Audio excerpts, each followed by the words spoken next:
Port Blair, Andaman और निकोबार द्वीप समूह में स्थित सेल्यूलर जेल भारत में ब्रिटिश राज की एक खौफनाक याद दिलाता है।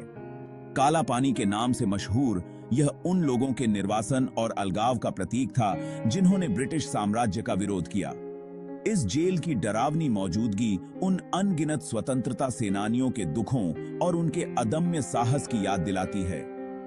काला पानी नाम ही अपने आप में एक भारी बोझ ढोता है, जो समुद्र के उस खतरनाक सफर का प्रतीक है। सेल्यूलर जेल के कठोर परिस्थितियों को कैदियों के हौसलों को तोड़ने के लिए डिजाइन किया गया था। इन बहादुर व्यक्तियों की कहानियां सेल्यूलर जेल की दीवारों के भीतर गूंजती हैं। सेल्यूलर जेल का काला इतिहास अंडमान और निकोबार द्वीप समूह की प्राकृतिक सुंदरता के बिल्कुल विपरीत है। सेल्यूलर जेल का निर्माण 1896 में शुरू हुआ और 1906 में पूरा हुआ। अंग्रेजों ने राजनीतिक कैदियों को अलग थलग करने और राष्ट्रवादी आंदोलन को दबाने के लिए इस दूरस्थ स्थान को चुना। जेल को 648 कैदियों को एकांत कारावास में रखने के लिए डिजाइन किया गया था। कैदियों के साथ क्रूर व्यवहार किया जाता था और उन्हें कड़ी मेहनत करवाई जाती थी। कठोर परिस्थितियों के बावजूद कैदियों ने विरोध करने के तरीके खोजे। सेल्यूलर जेल की अनोखी वास्तुकला को अलगाव और नियंत्रण को बढ़ाने के लिए डिजाइन किया गया था। जेल शुरू में 7 पंखों के साथ बनाई गई थी, जो एक केंद्रीय वॉच टावर से बाहर की ओर निकलते थे, एक पहिए के तीलियों की तरह। प्रत्येक विंग में 3 मंजिलों वाली कोठरियां थीं, जिनके बीच कोई सीधा संपर्क नहीं था। यह पैनोप्टिकॉन डिजाइन गार्डों को बिना देखे सभी कैदियों को देखने की अनुमति देता था, जिससे निगरानी की निरंतर भावना पैदा होती थी। कोठरियां स्वयं छोटी और कम सामान वाली थीं, जिनमें केवल एक बुनियादी बिस्तर और एक शौचालय था। केंद्रीय वॉच टावर जेल के तंत्रिका केंद्र के रूप में कार्य करता था, जिससे गार्ड सभी 7 पंखों पर एक साथ नजर रख सकते थे। सेल्यूलर जेल की वास्तुकला नियंत्रण और दमन की ब्रिटिश औपनिवेशिक मानसिकता को दर्शाती है। सेल्यूलर जेल ने क्रूरता और अदम्य साहस के अनगिनत कार्य देखे। कैदियों को कई तरह की यातनाएं दी जाती थीं, जिसमें कोड़े मारना, अंधेरी कोठरियों में एकांत कारावास और कठिन परिस्थितियों में काम करने के लिए मजबूर करना शामिल था।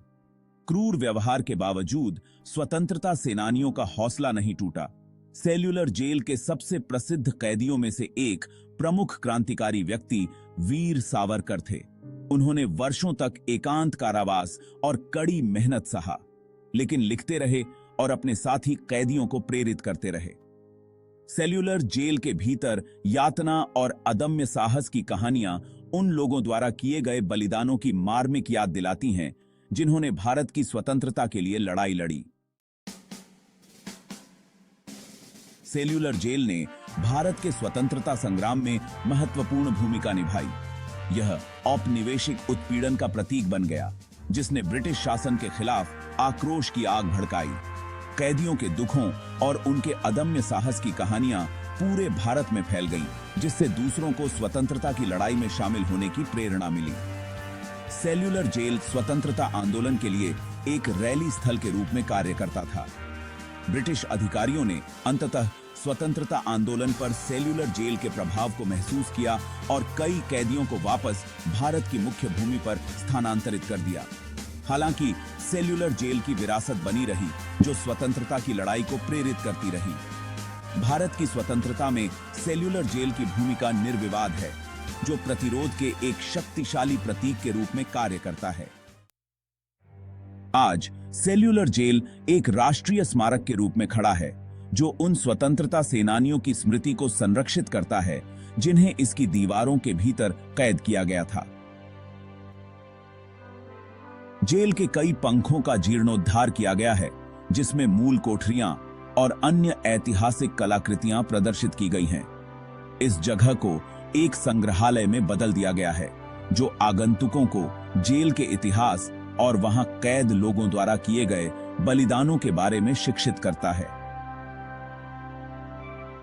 सेल्यूलर जेल संग्रहालय में ऐसी प्रदर्शनियां हैं जो जेल के इतिहास, उसके कैदियों की कहानियों और भारत के स्वतंत्रता संग्राम में इसकी भूमिका का विवरण देती हैं। आगंतुक मूल कोठरियां, फांसी और जेल के अंधेरे अतीत के अन्य अवशेष देख सकते हैं। संग्रहालय में एक साउंड एंड लाइट शो भी है जो सेल्यूलर जेल के इतिहास को दर्शाता है और स्वतंत्रता सेनानियों को श्रद्धांजलि देता है। सेल्यूलर जेल मानवीय भावना के लचीलेपन और विपरीत परिस्थितियों में आशा की स्थायी शक्ति के प्रमाण के रूप में खड़ा है।